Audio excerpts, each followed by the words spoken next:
Hello, good morning students. I welcome you all to the session of Indian Economy, Unit number 2, Chapter number 3, Industrial Policy. Today we are left with the last policy of this chapter, that is National Manufacturing Policy.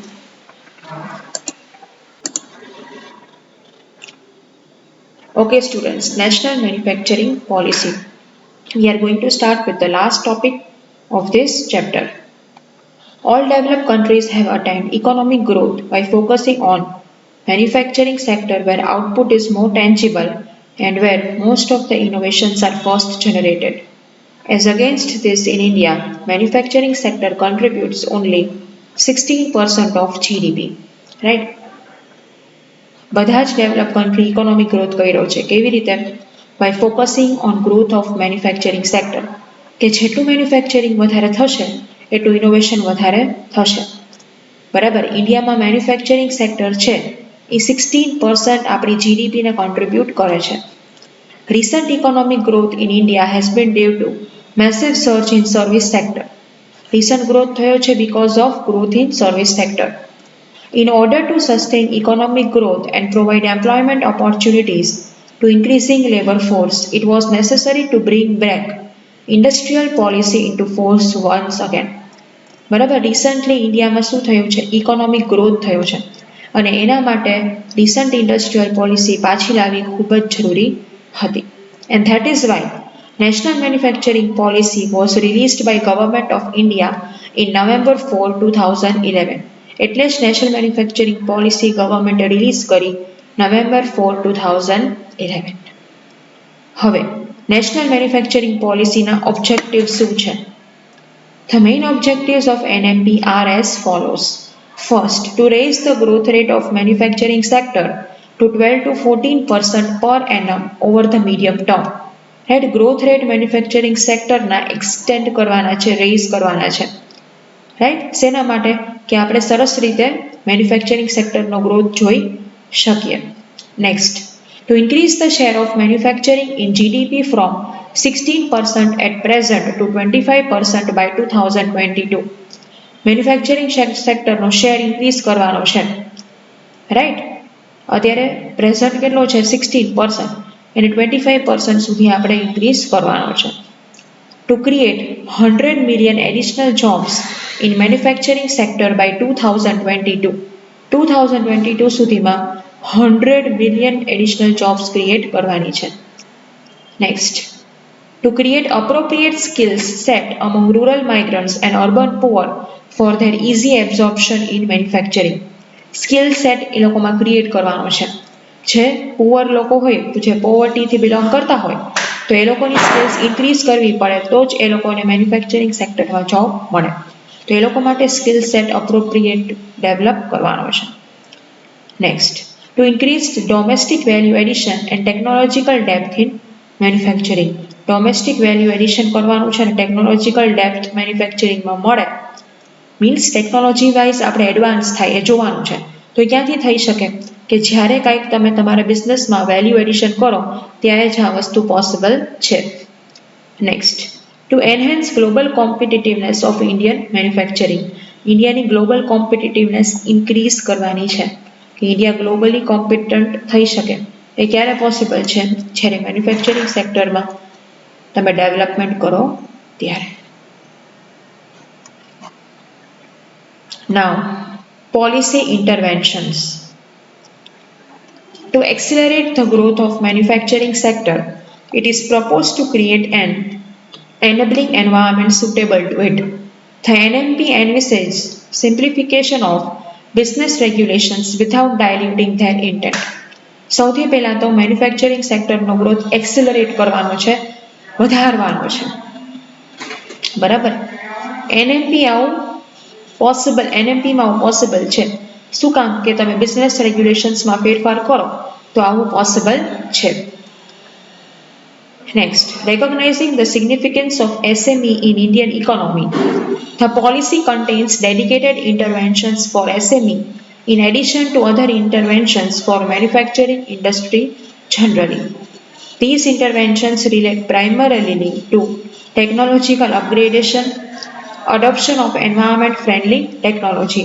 હવે શું કહે છે SME નું importance Indian ઇકોનોમીમાં તમારે બધાને recognise કરાવવાનું છે, કહેવાનું છે કે સ્મોલ અને મીડિયમ સ્કેલ ઇન્ડસ્ટ્રીઝ બહુ જ ઇમ્પોર્ટન્ટ છે અને એ લોકો જ સૌથી વધારે જીડીપી અને એક્સપોર્ટ્સમાં કોન્ટ્રીબ્યુટ કરે છે.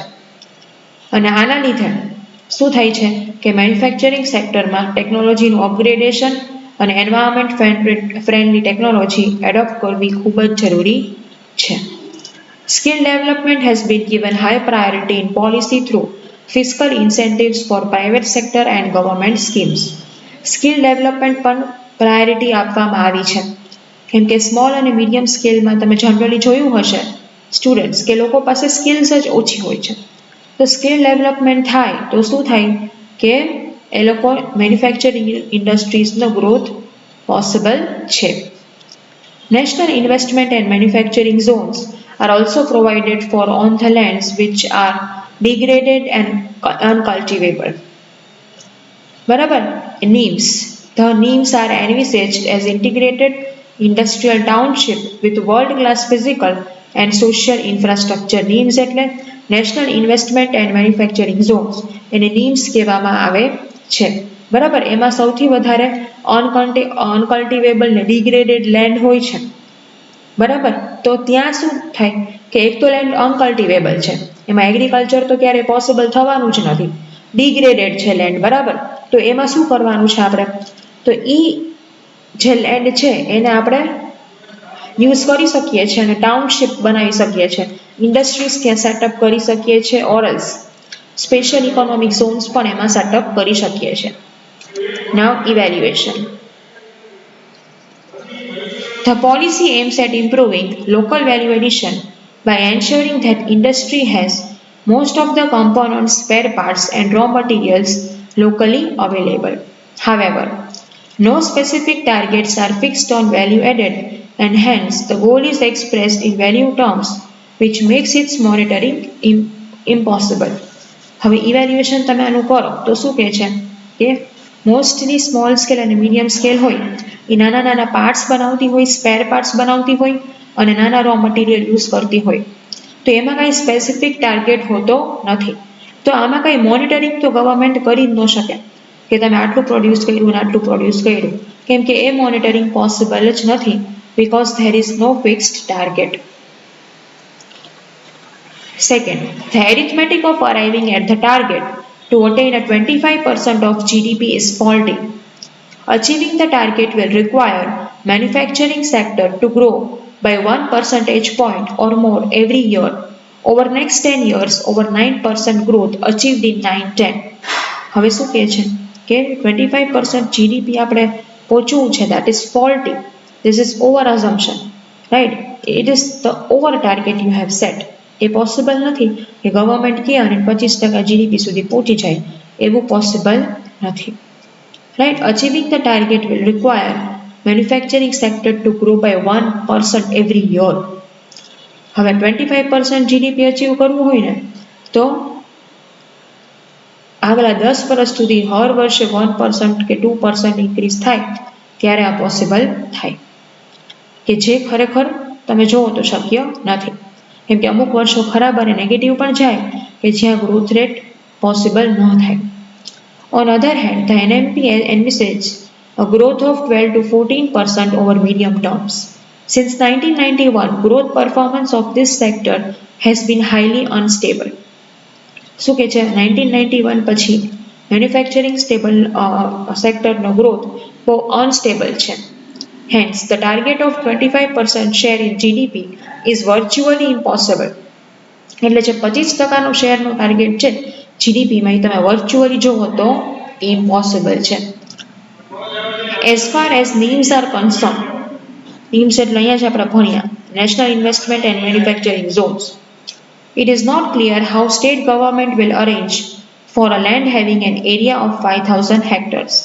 Secondly, if the establishment of NIMS reduces the tax revenue of government due to offer of tax incentives, it will be a serious matter of concern. હવે શું થાય, સેકન્ડલી જો NIMS ટેક્સ રેવન્યુ રિડ્યુસ કરી નાખે, બરાબર છે, તો એ બહુ સિરિયસ મેટર ઓફ કન્સર્ન થઈ જાય કેમ કે ઓલરેડી સ્ટેટ ગવર્મેન્ટે કીધું હોય નિમ્સને કે અમે 5000 હેક્ટર તમને આપશું અને એમાં પણ ઉપરથી ગવર્મેન્ટ ટેક્સ તો બેનિફિટ ને બધી રીતે બેનિફિટ આપતા હોય અને એમાં પણ નિમ્સ જો હજી કંઈ વધારે એમ કે બરાબર કે અમારે હજી આટલા ઇન્સેન્ટિવ્સ વધારે જોઈએ છે કે આમ જોઈએ છે તો ગવર્મેન્ટનો રેવન્યુ ઓછો ને ઓછો થતો જાય. Since the NMP, National Manufacturing Policy, focuses on increasing efficiency through increased competition between manufacturing firms, it will naturally increase the possibility of less efficient or inefficient firms exiting from the industry. This is likely to result in job loss. હવે શું કહે છે એનએપી increasing efficiency ઉપર focus કરે છે કેવી રીતે competition increase થાય તો આના લીધે શું થાય કે થોડીક એફિશિયન્સી ઓછી આવે કેમ કે કોમ્પિટિશન વધી જાય એટલે તમારી એફિશિયન્સી ઓછી થઈ જાય તમે લોકો પ્રેશરમાં આવી જાય રાઈટ અને આના લીધે શું થાય છે કે જોબ લોસીસ પણ ક્રિએટ થાય બિઝનેસ પ્રેશરમાં આવી જાય છે જ્યારે આજુબાજુથી ઘણી બધી કોમ્પિટિશન નડે છે ત્યારે અને ત્યારે જોબ લોસ થવાની પણ શક્યતા છે.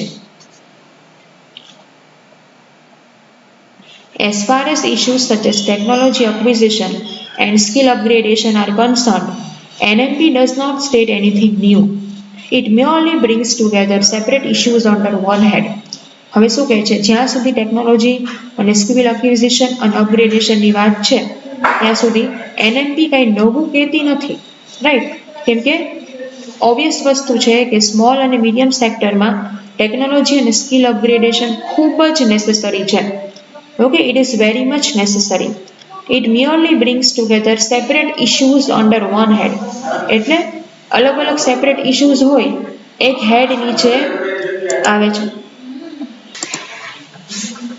એટલે શું થાય છે કે અલગ અલગ સેપરેટ ઇશ્યુઝ એક હેડ નીચે છે રાઈટ સો એનએમપી કંઈ નવું સ્ટેટ કરતી નથી ખાલી ટેકનોલોજી એક્વિઝિશન અને સ્કિલ અપગ્રેડેશન એ જ બે વસ્તુ કે છે તો એ તો પહેલાંય જરૂરી હતી અને અત્યારે જરૂરી છે. તમે અત્યારે સ્મોલ સ્કેલ બિઝનેસ ખોલો કે મીડિયમ સ્કેલ ઓપન કરો એમાં ટેકનોલોજી તમારે નવી નવી લાવવી પડે અને સ્કિલ્સ પણ તમારે નવી નવી લાવવી પડે. Okay students, so this is all about National Manufacturing Policy. Okay. So here we complete unit number 2, chapter number 3. અહીંયા સાફ complete થઈ ગયું છે. Okay. So now from the next session we are going to start up with unit number 3. Okay. So refer all the policies properly and all the lectures properly. Okay. So now till then take care and thank you.